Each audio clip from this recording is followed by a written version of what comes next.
এখানে সমস্ত কিছু রেডি করে নিয়েছি। সো হ্যালো এভরিওয়ান, আমি মৌমিতা। আমার এই ছোট্ট রান্নাঘরটায় তোমাদের সকলকে স্বাগত জানাই। এখানে কি বানাবো সেটা তো তোমরা বুঝতেই পারছো।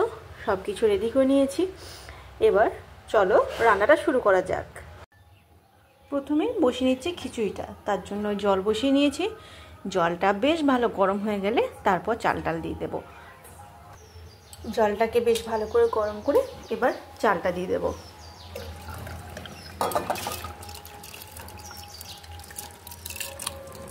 আজ আমি খিচুড়িটা সবজিটা কোনো কিছুই ভাজবো না, সমস্ত সবজি কাঁচাই দিয়ে দেবো। আর সবজি বলতে খুব বেশি সবজি নেই, গাজর, টমেটো, আলু আর একটু মটরশুঁটি এই ছিল বাড়িতে, তাই এই দিয়ে খিচুড়িটা বানাবো। সাথে দিয়ে দিচ্ছি এখানে লবণ আর চিনি স্বাদ মতন, আমি একেবারে দিয়ে নিয়েছি। আরও যদি প্রয়োজন হয় তো পরে দেব। এখানে গুঁড়ো মশলার মধ্যে নিয়েছি হলুদের গুঁড়ো, জিরে গুঁড়ো, ধনে গুঁড়ো, কাশ্মীরি লঙ্কা গুঁড়ো, সমস্ত কিছুই সমপরিমাণ নিয়েছি। আর দিয়ে দেব আদা রসুনের পেস্ট। এখানে পেঁয়াজ, আদা, রসুন, কাঁচা লঙ্কার পেস্ট দিয়ে দিচ্ছি। শুধু আদা বাটা দিলেও খিচুড়িটা খেতে বেশ ভালো লাগে। এদিকে খিচুড়িটা হতে থাক, ওদিকে আমরা বাকি সমস্ত কিছু যেগুলো খিচুড়ির সাথে খাওয়া হবে সেগুলো রেডি করে নিই। আর কিচ্ছু দেওয়ার নেই, এবার আস্তে আস্তে এটা হতে থাক। ঢাকা দিয়ে দিলাম, খুব বেশি না, এইরকমভাবে ঢাকাটা দেব। কড়াই বসিয়ে নিয়েছি, এবার দিয়ে দেব সাদা তেল। একেবারে একটু বেশি করে তেলটা দিয়ে নিচ্ছি। এই তেলটা দিয়ে আর সমস্ত কিছু করব। প্রথমে কয়েকটা পাঁপড় ভেজে নেব।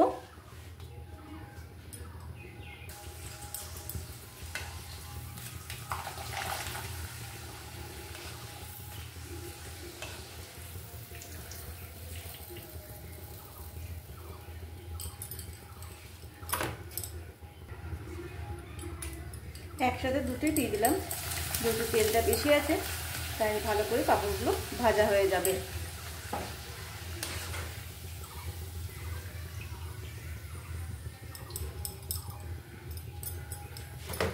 এবার কয়েকটা বেগনি করব। এখানে আমি কিছু বাদাম ভেজে রেখেছিলাম, খিচুড়ির মধ্যে দিয়ে দেব।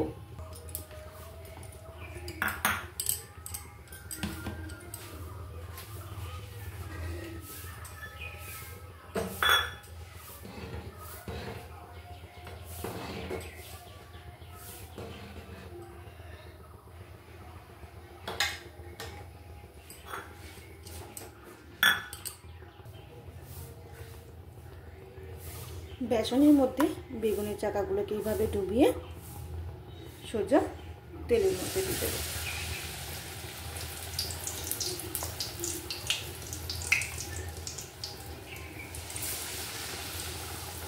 উপর থেকে একটা করে বাদাম দিয়ে দেবো।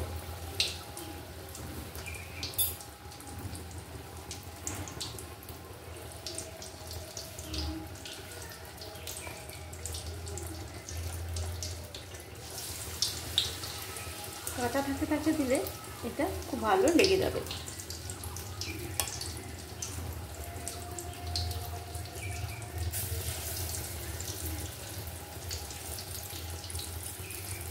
বেগনিগুলোর একটা পিঠ হয়ে গেছে, এবার অপর পিঠটা উল্টে দিলাম।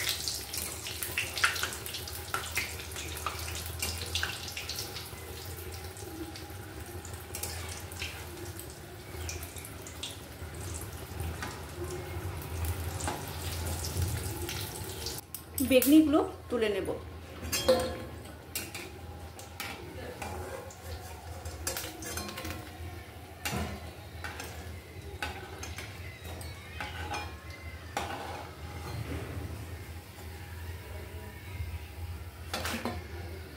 এবার দুটো ওই বেসন দিয়ে আলুর বেগনি করে নেব।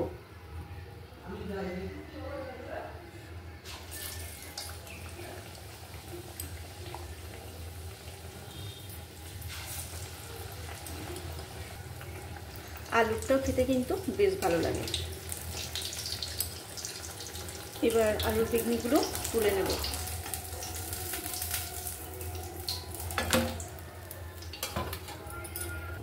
তেলটা অনেক বেশি হয়ে গেছে, তাই তেলটা একবার তুলে রাখবো। তেলের মধ্যে হলুদ দিয়ে দিচ্ছি আলু ভাজার জন্য। আলুটা দিয়ে দিলাম। একটা পিঠ হয়ে গেছে, এবার অপর পিঠটা উল্টে নেব। আলু ভাজা আমাদের রেডি। আলুটাও তুলে নেব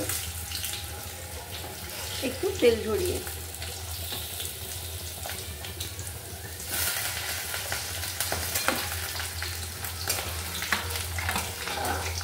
এবার ডিমটা ভাজবো।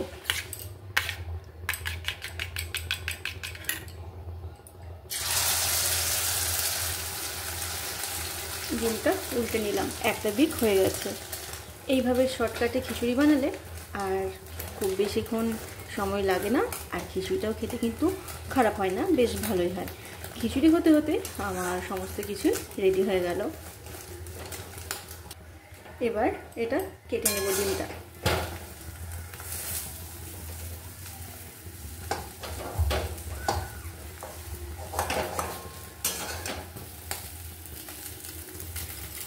ডিমটা তুলে রাখবো।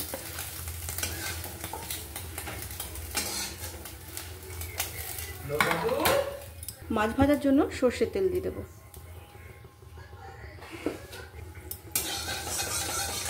তেলটাকে বেশ ধোঁয়া ওঠা গরম করে নেব। এবার মাছটা দিয়ে দিচ্ছি।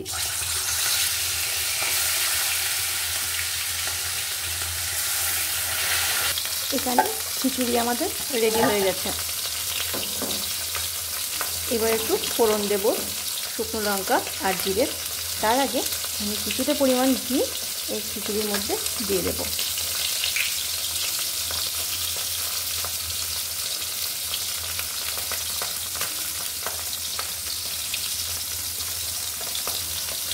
এবার এটাকে বেশ ভালো করে মিশিয়ে নেব।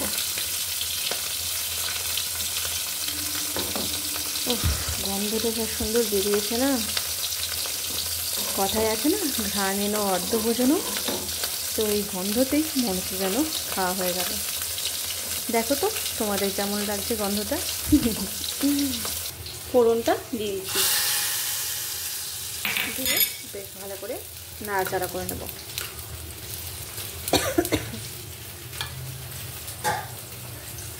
তারপর এটাকে ঢাকা দিয়ে রেখে দেব 10 মিনিটের জন্য।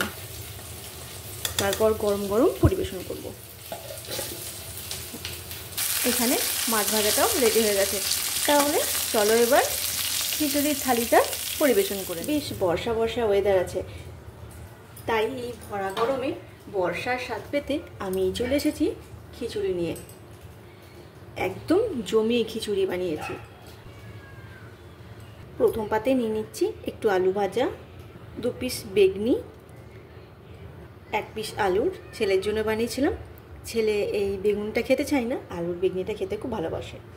সাথে আছে ডিম ভাজা, মাছ ভাজা,